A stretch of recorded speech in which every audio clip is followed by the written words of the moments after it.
See, people that don't succeed are always good at one thing, making excuses. Successful people aren't. They know what they don't want. They use that negative energy or that pain to clearly define what they do want. They see themselves in possession of what they want, as if they really were in possession of it, and they feel now as if they would feel if they actually were in possession.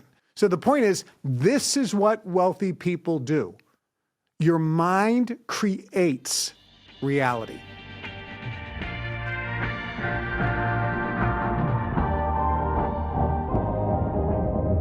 In a crude laboratory in the basement of his home.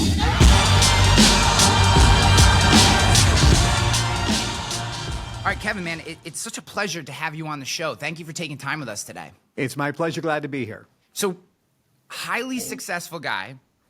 And one of the things that I found very interesting is this concept of spirituality in your work. And I'm very interested in this because I've found that I'm a very spiritual guy as well. I'm a Christian. I was raised half Catholic, half Methodist. So, I kind of live in both those worlds to a certain extent.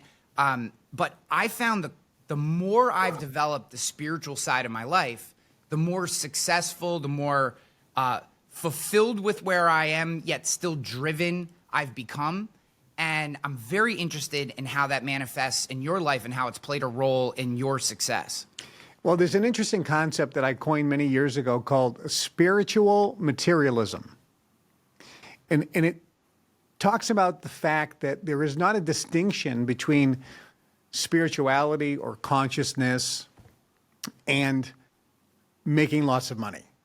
Generally, we put those into two different categories. You're either going to be rich or you're going to be spiritual. And if you look from a Christian perspective, people always quote a particular scripture that says it's easier for a camel to walk through the eye of a needle than for a rich man to enter heaven.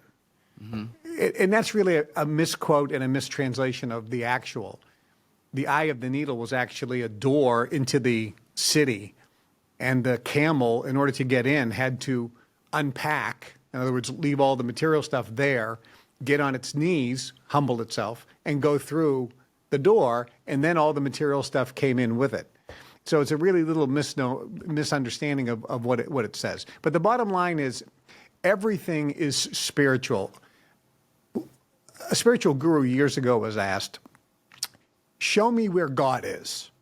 And his response was, "Show me where God is not." The whole idea is everything is an expression and extension of the one universal consciousness, which is all things. Therefore, everything is spiritual in nature. The Rolls Royce that I drive is spiritual in nature. The Ferrari is spiritual in nature. The private jet that I'm flying on is spiritual in nature because it's made of It is an extension and an expression of that one universal consciousness. So you can be spiritual and material. The difference or the distinction between the two, because we do know people that are money motivated and they're not spiritual. We know people that are very spiritual and are flat broke. The distinction is a word called detachment. If you are attached to material things, then you lose, quote, the spirituality or consciousness or understanding or awareness of love and God, right?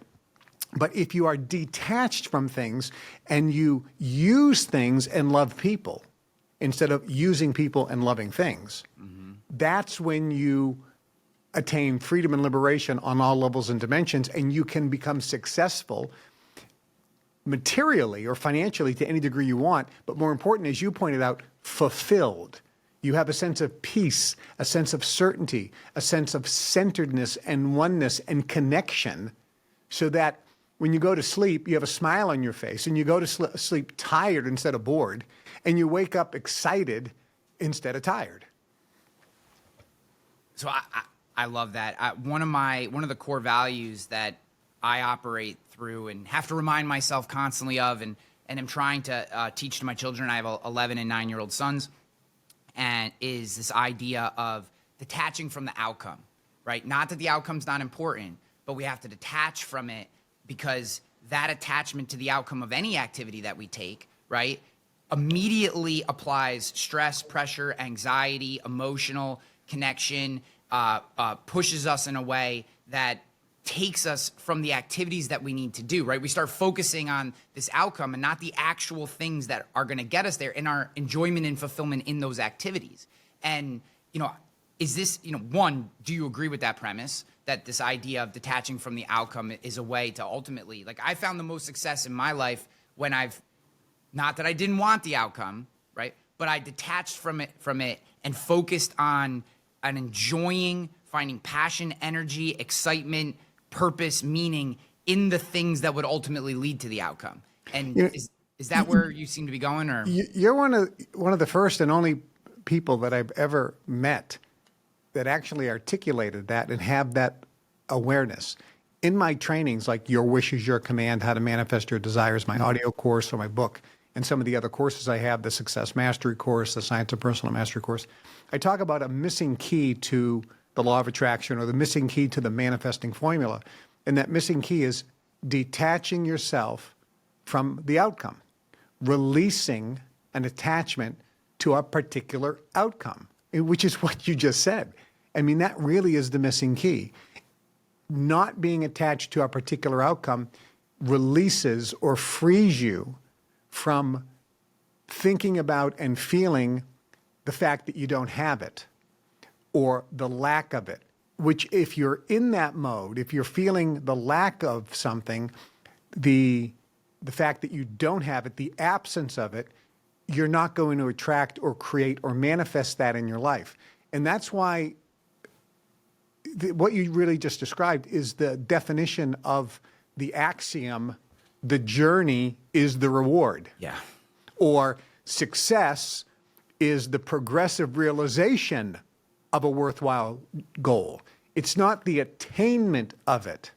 It's working toward it. And the reason why there's something that is the cause of that.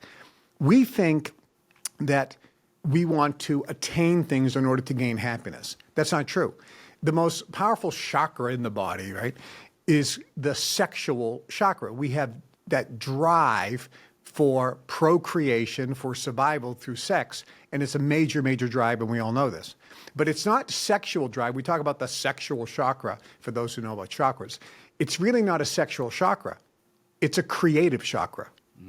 Because the act of creating is expressed in the act of sex, which is procreation, right? So the creation drive means we are happiest when we are in the act of creating, not in attaining or having something. Example, if you have children, Yep. you go to the beach and your child says, I want to build a sandcastle. He doesn't say, I want to have a sandcastle. He says, I want to build a sandcastle. That's where he gets the enjoyment. And as soon as he builds a sandcastle, what does he do? He destroys it because it's like, it's no good I was anymore. going to say, all he really wants to do is destroy the sandcastle. Exactly. Now I want to destroy this so I can build something else. So it's this beautiful act of creating. That is where we're the happiest. When we are in the act of creation, whether that's through building a garden, cooking, painting, doing some models, whatever, building a business, creating a happy family, creating a relationship. When we're in the act of something, doing something that is creation, that's when we have the most bliss and joy. And when we're vibrating or putting out that frequency, that's when the universe starts providing to us more situations, opportunities, events, conditions, and people to give us more of that feeling. And that's when we have this momentum cycle or success cycle. Yeah, I love that. One of the things that I've realized too is when you focus on the purpose or the activity, the journey, right? And you find, I'll use the word joy in that activity, right? And in the actual work, in the effort, in the process. Oftentimes we create this outcome in our brains that we think we want, right? I want to have a Ferrari. I want to have a private jet. I want to own a 9-figure business, whatever. But in that might not actually be the outcome you were meant to have or the outcome you actually even want. Like you know, I was talking to someone, this was maybe 6 months or so ago on the podcast, and he was talking about successful guy, but he was talking about how in his mind, he could have been much more successful financially, right? He's like, I could have taken this and bought this company, and he you know, and smart enough and successful long enough that I believed that, you know, he could have done those things. He wasn't just talking. But he said, what I realized through the process is if I had taken that leap further to this outcome that I originally thought I wanted, the things that I love to do in my business, I would have had to have given up to get to that level. So like in his brain, he set out to be, you know, here. But what he realized is he enjoyed and found so much purpose and could be highly successful in and of itself in this other area. And just by doing the work, his outcome that he actually brought the most peace, love, happiness, fulfillment, purpose in his life wasn't this original outcome that he set out to get. So if we're only focused on this outcome here, we actually can take ourselves off course, because in the process, if we're not actually like present in that moment. And you know, I find, and I really would love for you to talk about this because of where all your expertise is like one of the things that I know I struggle with, and I think a lot of the entrepreneurs that come to me that are very early, and I don't do any formal coaching, but I do talk to a lot of entrepreneurs on the side, and is this idea, how do we stay present through this journey? Because it's so easy to get lost in all the different distractions and the outcomes and the pressure and the status, and as we grow, you know this probably better than anybody, right? All these people start coming to you. How do we continue to stay centered and focused throughout this journey? Well, it's interesting because many of the things you said I want to address and talk about. There's sound good advice, and then there's real advice. There are people out there that teach about success or manifesting or creating a great, happy, super successful life because they know a lot about it, but they don't know it. There's a difference between knowing about something and knowing something. You know something through direct experience. That's the only way you really know something, is through direct experience. Now, my businesses have generated, in today's dollars, it's been estimated like $25 billion. That's a lot of money. Okay. So I've achieved a lot of financial success.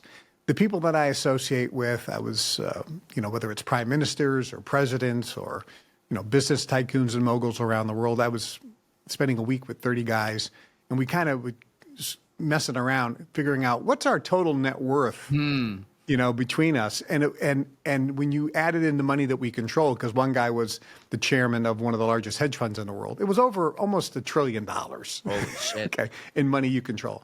So when you talk to people that have this mega ultra wealth, we'll call it the elite class, and you say, what do you do, and so forth, it comes down to certain common denominators which keep them focused, which keep them present, which keep them motivated and inspired. One of the things is the why behind the why. And it's what you just first started talking about. A person says, I want a new Ferrari. That's what my goal is. All right, great. When I talk to that person, I say, why do you want the Ferrari? Well, because I just want it. No, that's not written down. Why do you want it? And when you start asking that question and asking it again and again and again, it comes down to how I think I'm going to feel when I'm in that Ferrari. So it's a feeling you really want. You think that the Ferrari is going to give you that feeling. So it's really not the Ferrari you want. You want a feeling that you don't have right now.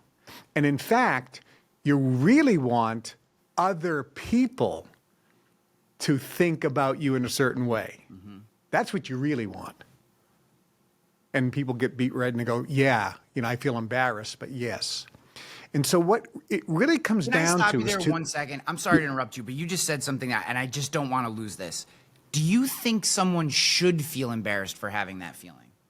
Oh, no. They should be aware of it. They have to be aware of the truth instead of denying it. And they have to welcome it instead of resist it. That's the only way you can transmute energy. It's like Shakespeare said, to thine own self be true. In other words, you know, it's self-realization. You have to really be aware. I'm sorry to interrupt you there. You said that and I was like, I know a lot of people struggle with that, right? Like, I think it's okay to, it's not necessarily my personal goal, but I think it is completely okay for you to want a Ferrari so that people see your, if that's meaningful to you, right? Like to yourself, if that's meaningful to you, I feel like that feeling is okay to have. And so many people, like you said, feel embarrassed by it. Right, and you shouldn't. And here's the thing, the reason why you want to acknowledge it instead of deny it is whatever you can confront, you can handle. And when you fully confront and fully acknowledge instead of deny what's true, how you're really feeling, what your really motivations are, no matter how, quote, bad they are, at that moment, you, as is it, you virtually blow the charge out and you become free of it as a motivator. But there are two motivators in life, and we think we're motivated for pleasure. We think we're motivated to do things that are going to make us feel good.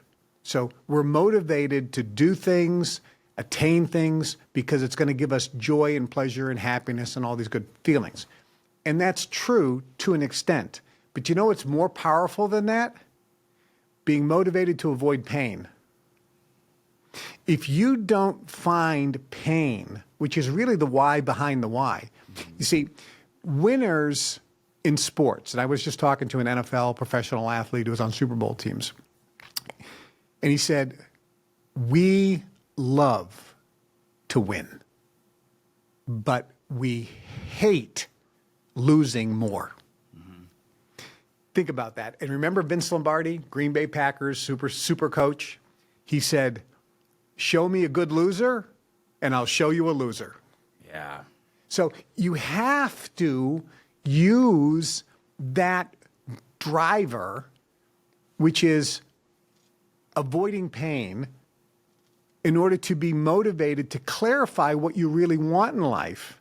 You have to know what you don't want. You have to know what you will not tolerate anymore in order to be motivated to move. I'll tell you a funny story. Years ago, I was in Augusta, Georgia, with a bunch of guys, and this guy had this cabin, and it had one of these old wooden porches with rocking chairs on it. And it was a hot, sticky summer day, so his wife got us some iced teas, and he had this old hound dog, you know, kind of old, slow, and so forth. And he was lying down on the wooden porch, and I was in the rocking chair with my buddy John. And this dog, every once in a while, would kind of move his head a little bit and go, oh, and then just lie there. A few minutes later, he'd do it again. Oh, oh, oh, oh. He did this 3 or 4 times over the period of 10 minutes. And I said, what's wrong with your dog? And he goes, oh, he's lying on a nail. I go, why doesn't he move? He goes, well, obviously it doesn't hurt him that much.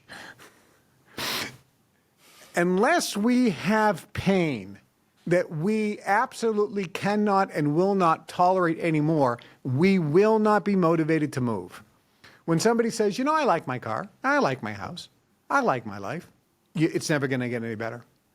You got to get to the point, and sometimes you have to act and come up with some mythical thing.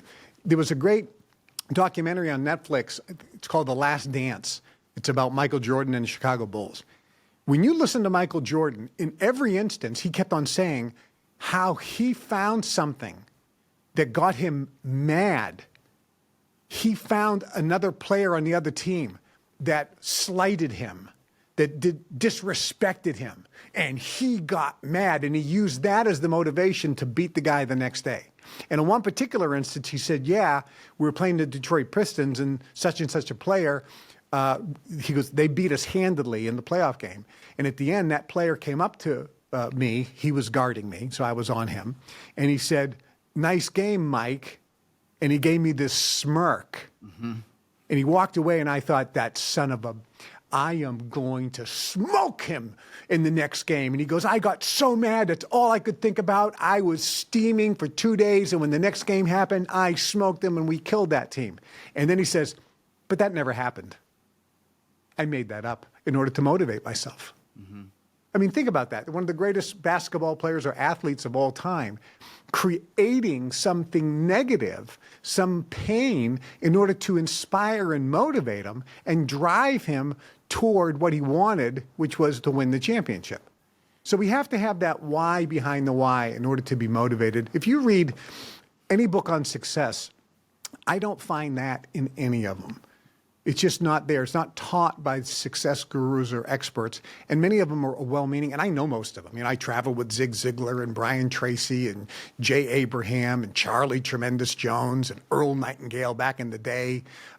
All these guys. And many of them are passed away now. But those were the motivational speakers of my day. Bob Proctor I knew really well. And all these guys. And they teach success because they know about it. But they really don't know it, because they would teach courses on how to become successful when they were broke. And they never really built multi-billion-dollar businesses or businesses that did $100 million or $50 million before they started teaching. Ed Foreman was one of my best friends. He passed away recently.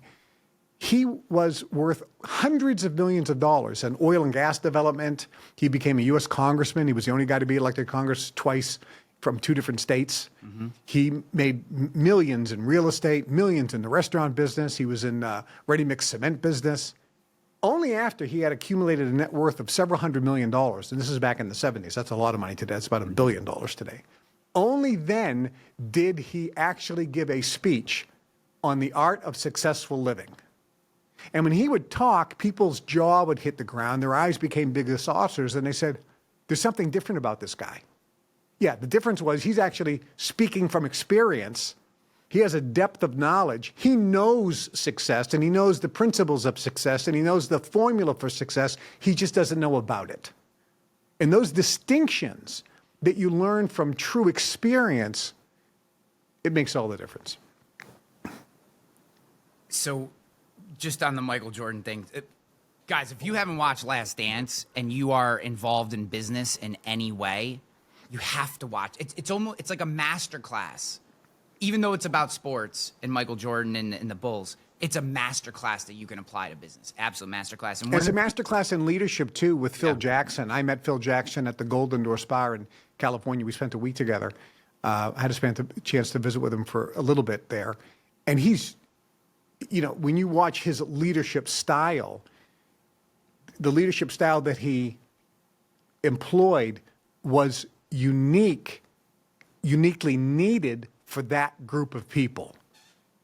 And it worked so good. So this is one of my biggest beefs with leadership and leadership gurus who teach frameworks and methods is it often is, you see this in coaching and coaches in professional sports, right? This is my style. This is what I do, right? This is how I run and I'll be honest with you, it drives me absolutely crazy because in my mind, that is not the job of the leader. Is to get the most out of what the assets that you have at your disposal at that time. And if so everyone thinks about Phil and they think about the triangle offense, right? And it's the triangle offense was developed for the people in that format. In the years where, when Phil went from the Bulls to LA, he morphed the triangle offense, and you did not hear about it as much because the players that he had at his disposal at that time were not suited for the triangle offense the way the Bulls were during their run. And he would, I completely agree with you, and you're 100% right on calling out the leadership part in Last Dance, because what he was so good at analyzing his tools, his assets, his players, and saying, what can these guys do? And how do I make them the most successful as who they are versus I'm going to shove them into some system and they're going to run my system and they need to adapt to the way I like to coach.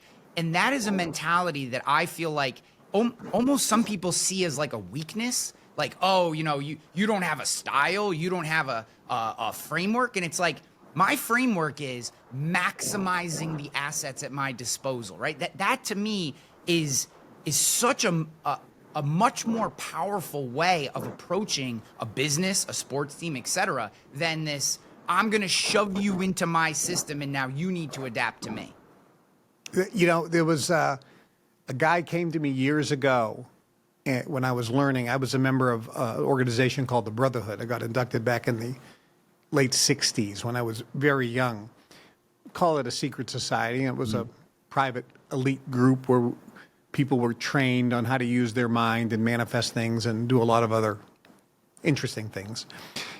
He told me some people need a kick in the ass and some people need a pat on the back. He goes, you have to treat every person based on who they are and based on the situation they're in. There is not one size that fits all when it comes to interpersonal relationships or leadership. There is a basic recipe or formula for success or manifesting goals, dreams, and desires. There's a basic formula and a recipe. And if you follow that, you get the results. If you alter it, you usually don't get the same results. So there's a difference between the manifesting formula or framework versus interpersonal relationships, interactions, and leadership. That has to always be morphed. You look at companies. In our company, I got a sport coat on. Okay, so the people in our office here, they're in suits and ties. The women are in dresses and they're dressed up, makeup, jewelry. They're dolled up. They have their hair done. We look good. We have a professional-looking organization. We have standards. There's no sneakers. There's no wrinkled shirts or anything. You have to be well-groomed, and if you don't have a tie, you have to look like I do. You look like pretty sharp. Not like me. Right. However, is that the only way to build a successful company? No. Let's take a look at Google or Facebook. Everyone looks like you. Remember Steve Jobs at Apple? He'd walk on stage in jeans and old sneakers and a T-shirt. So there is not one formula when it comes to running a business in terms of style or so forth. I have fanatical rules in my company where you have to show up. You have to show up on time. You have to leave on time. You can't be late. And on time means 15 minutes early. If you're not 15 minutes early, you're late. So we're fanatical about stuff like that. But there are other companies where everything's loosey-goosey. People stroll in when they want, and if they're motivated, maybe they'll work extra hours, but the next day they're not motivated, so they'll come in the office at noon. And it works. So there's not one style for everyone. But when it comes to manifesting your goals, dreams, and desires, making your reality happen, there is a formula. Just like baking a souffle. If you don't follow the formula, the recipe, if you don't do everything properly, all the steps and all the number of times you beat it in the copper bowl, and it's got to be cold when you put this in, and you have to temper if you don't do all that stuff, you're not going to get the end result. Do you think, I want to go back to the hate to lose concept. Do you think this is something that is innate inside us, or because I agree with you. Right. I coach youth sports. I've run multiple companies. I've started and exited my own company. And you see it, right? You see it. Do you think you can teach this trait? Can someone develop a complete distaste for losing? Or is that something that's born into them, and as a leader, that becomes more of a hiring thing, surrounding yourself with those type of people? That's a great question. There's a statement that says leaders are not born, they're made. And that's really not true. It's a myth. We all know when we're a kid, you go to the first grade, there are certain people that just are natural leaders. It's in their DNA. Now, this is something that nobody wants to talk about. And I will, because we talked about this earlier. You said you can let it all out. So yes. I will. We have traits in our DNA, and we learn things through our environment. They're not mutually exclusive. They're both.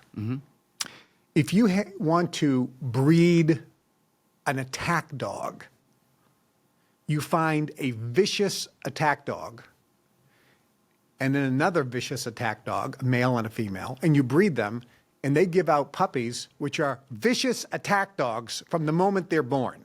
It's in their DNA. If you're breeding service dogs that you want not even to bark, but just lick you and do whatever you say, being very docile. You find a docile male and a docile female, and you breed them, and they have puppies which are docile. It's the same breed of dog. It's the same dog, right? So it's in the DNA. There was a movie years ago. It's called Salmon Fishing in the Yemen. And it's based on a true story with this rich guy in the Yemen decides he wants salmon fishing, so he's going to build a river and import salmon so he can go salmon fishing. So he spends tens of millions of dollars to do this. He's going to bring in the salmon from England. The English government says, no, you can't bring in these wild salmon. You can bring in only the farm-raised salmon that have been raised in a farm for generations, like 20 generations. The scientists said it won't work because those salmon never having to swim upstream to spawn. If we put them over in Yemen in the river, they'll all drown because they don't know how to, they haven't been conditioned to do that. And then he did something bad to his wife, like he always does. And his wife said, you can't help yourself. It's in your DNA. And he thought, I wonder if swimming upstream to spawn is in the salmon's DNA. So he took those farm-raised salmon, again, true story, brought him to the Yemen, put him in the river, opened up the flood so they would have to swim upstream, and he watched as they all begin to drown. And then their DNA kicked in, and they swam upstream because that's what salmon do.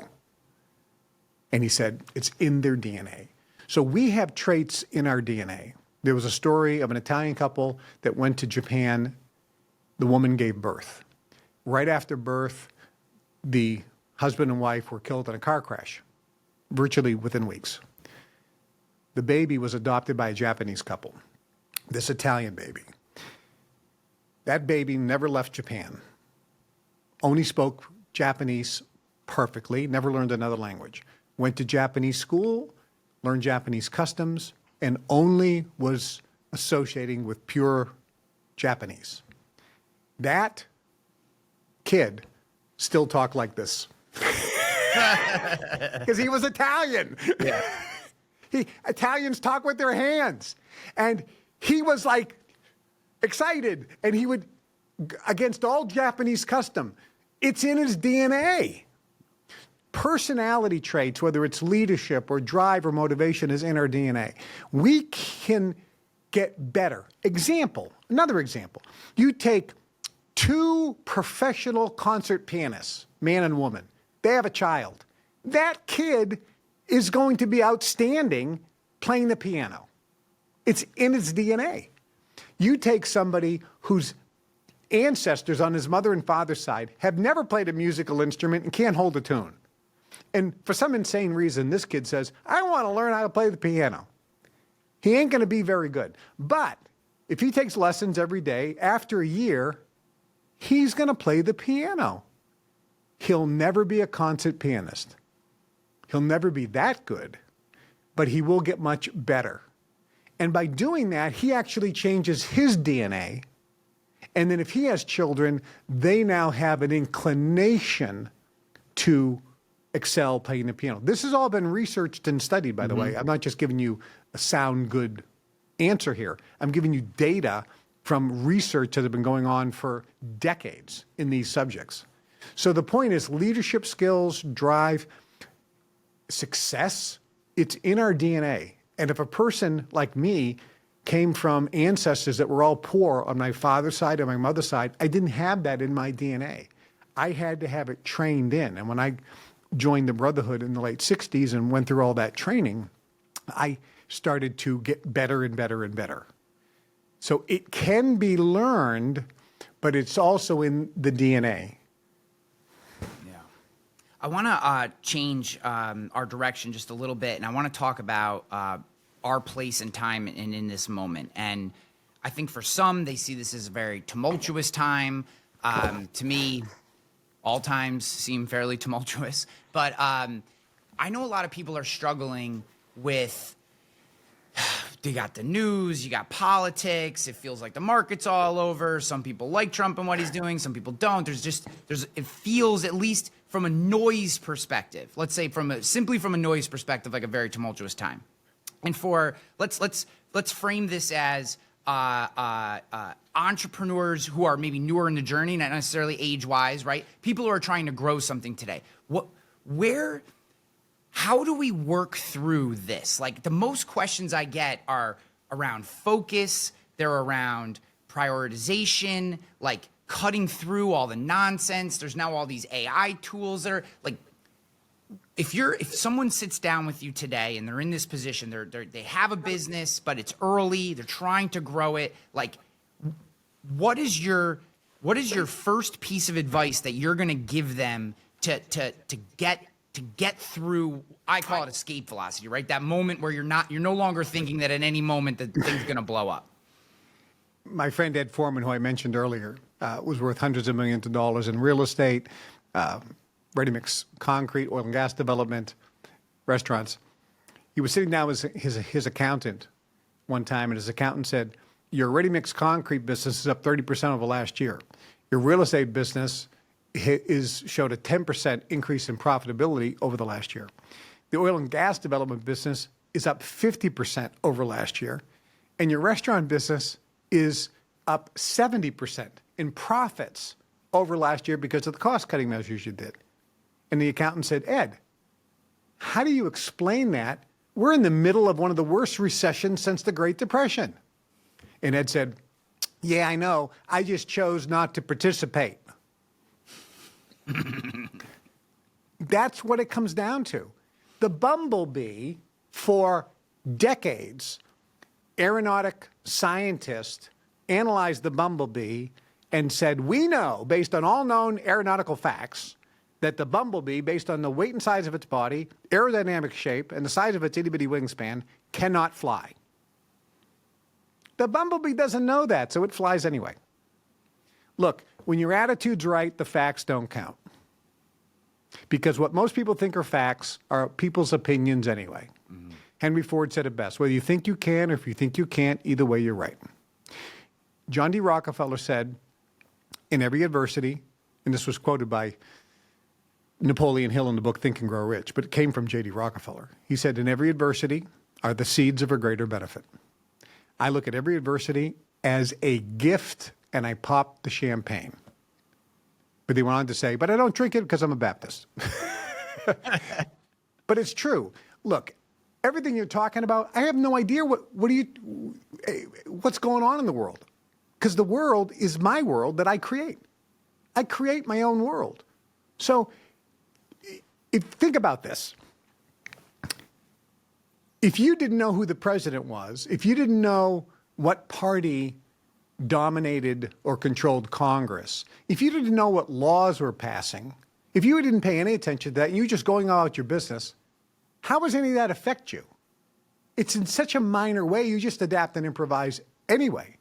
But your life is not going to be affected in any major way by any of those things, but it is going to be affected in a major way by you, by your thinking and by your actions. I was talking about this one time on a radio show, and the arrogant woman who was interviewing me said, so you think you can do anything with a positive attitude?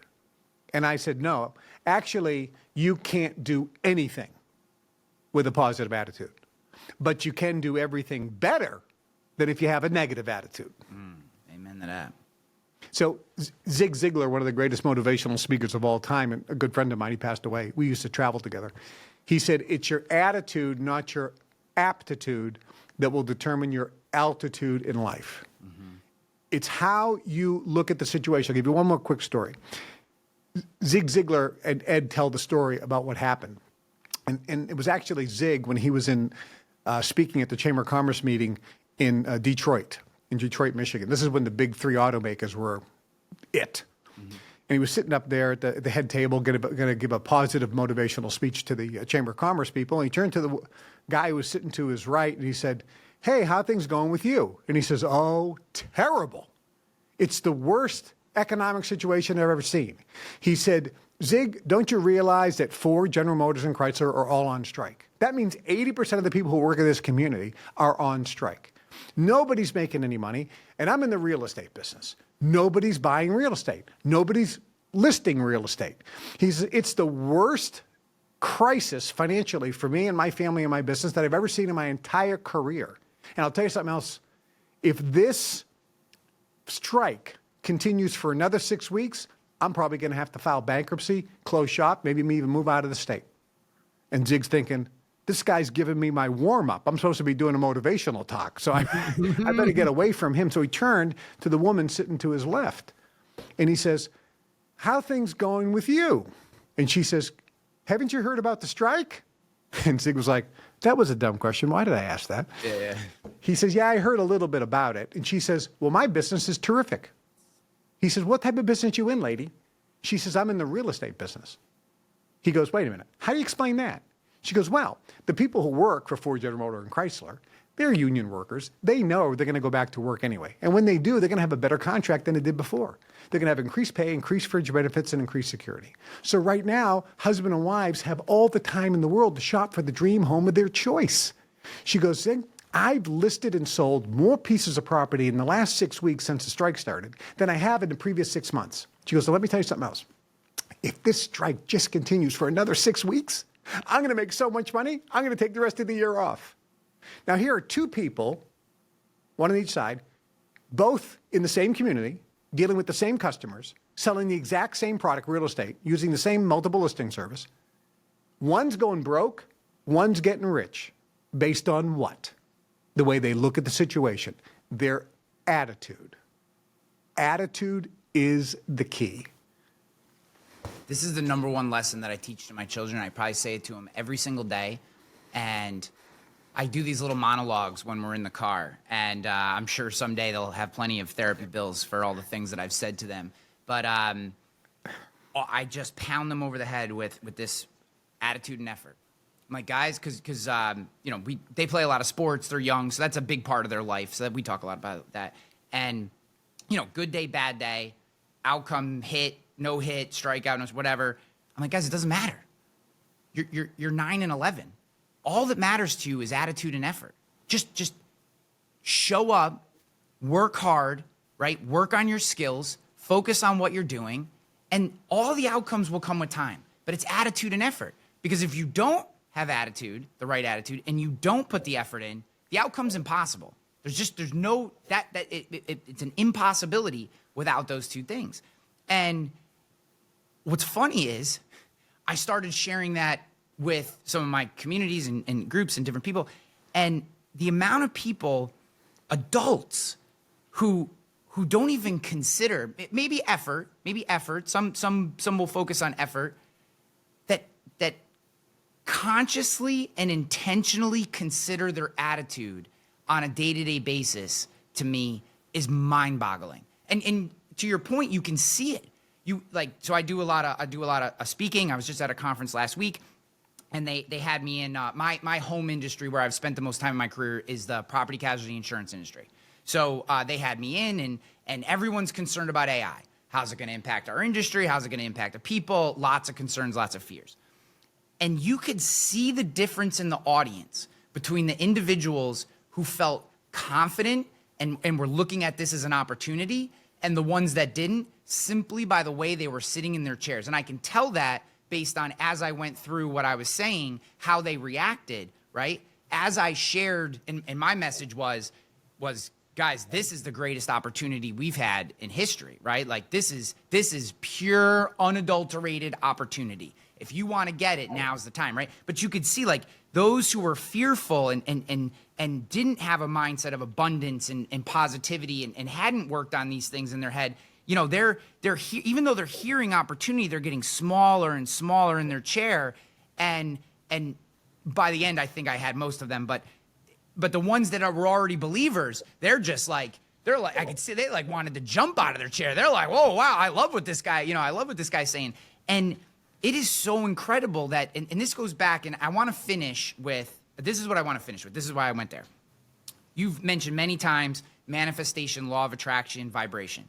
enormous believer, right? And one of the things that's come out in the 500 episodes that I've done of this show plus is that I've found a direct relationship between level of achievement and belief in the law of attraction / vibration, right? Like not everyone talks about it. Not everyone's willing to talk about it because I think some people worry that people will judge them for that because sometimes it can come off as ethereal. However, the more successful I find people to be, the more they intentionally work through the law of attraction and vibration. And those who don't either don't even know it exists or brush it off as something that's not important. So I would love for us to finish our conversation today talking through why this is something that you obviously believe in so deeply, and how do you intentionally pull it into your life? How do you make sure that it is part of your day-to-day? How do you make it part of who you are? The law of attraction is something that most rich people that I talk to, very wealthy people, like I mentioned, the guys I was just with recently, or when I'm, with members of the royal families around the world, they don't even know what the word is. They've never heard of it. I say, have you ever read the book Think and Grow Rich? I don't even know. I've never heard of it. Do you use any manifesting techniques or formula? Never heard of it. So what would you say is the cause of your success? Well, I believe I'm going to succeed. Oh, I see myself in possession of what I want. Oh, so what they start doing is telling me the manifesting formula, which they never read about, that they basically discovered either through trial and error, or when I say, where'd you learn that? From my dad. There's a great book called The Magic of Thinking Big. Chapter 1, believe you can succeed and you will. Chapter 2, cure yourself of excuse-itis, the failure disease. See, people that don't succeed are always good at one thing, making excuses. Successful people aren't. Earl Nightingale said it best. He said, successful people are not people without problems. They're people who've learned how to overcome problems. So the point is, when you look at successful people, even if they don't follow or even know about the law of attraction, they are employing the manifesting formula, success recipe, success algorithm, the law of attraction technique perfectly. They know what they don't want. They use that negative energy or that pain to clearly define what they do want. They see themselves in possession of what they want, as if they really were in possession of it, and they feel now as if they would feel if they actually were in possession.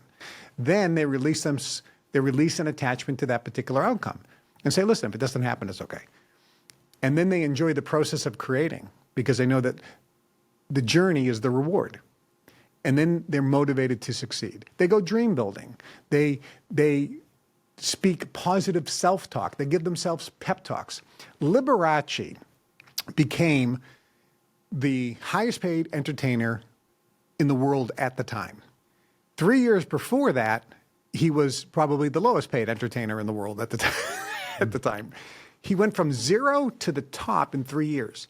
I found an ad in the 1960s or 70s, a full-page ad with Liberace's picture on it, saying that the way he went from zero to the top, being the highest paid performer in the world, was by reading a book called The Magic of Believing, which basically taught the law of attraction, although it never uses the word, the law of attraction.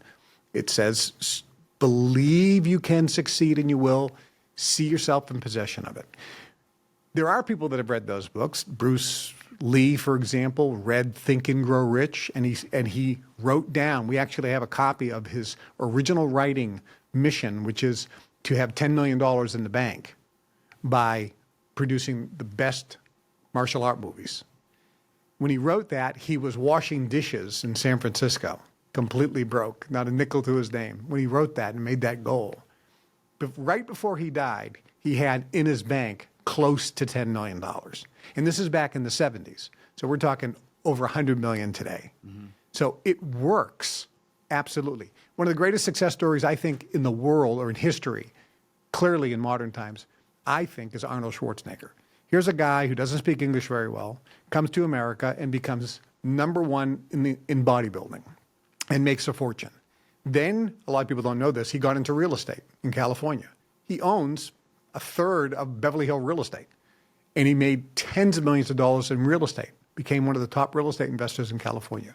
Then he decided, I'm going to go into movies. And within a couple of years, he was the #1 highest paid actor in the world in movies. He reached the pinnacle of that. And then he said, I want to get into politics.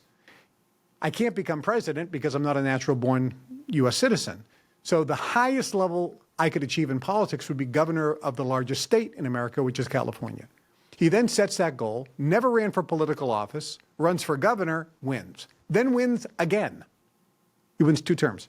This guy is amazing. And when you listen to him talk, he talks about how he would put pictures of his dream, pictures of these bodybuilding champions on the wall, and he would look at that and he said, I would see myself on stage winning the championship with all these people cheering me. I would be feeling as if I was really there. I made it as, this is the law of attraction manifesting method. But if you ask him, you ever heard of the law of attraction? No, I don't know what that is. So the point is, this is what wealthy people do. Your mind creates reality. Earl Nightingale did a record album back in the 60s called The Strangest Secret. And he said, you become what you think about most of the time. Your mind does create your reality. You virtually can think and grow rich, as Napoleon Hill titled his book.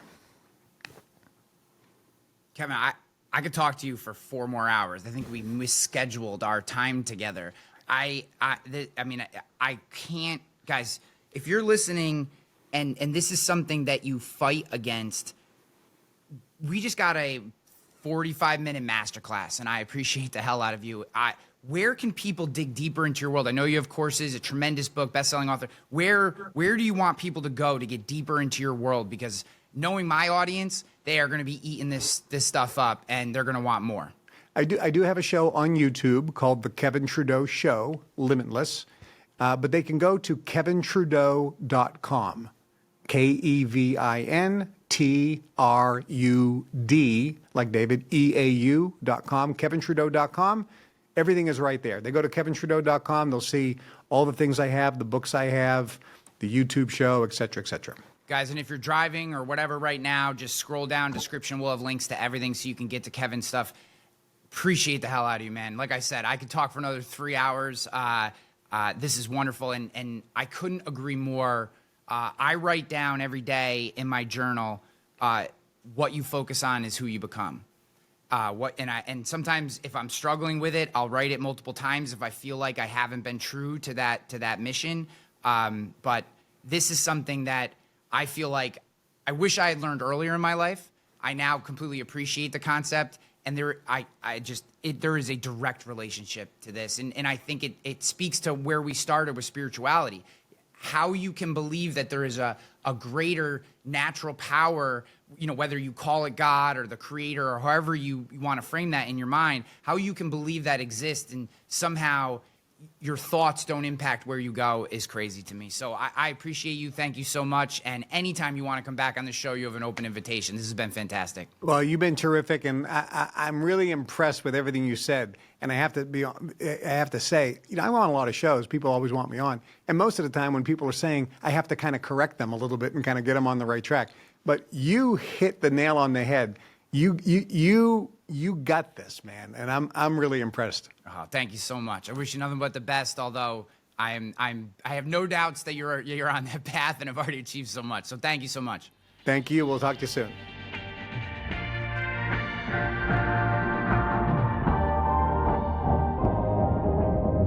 In a crude laboratory in the basement of his home,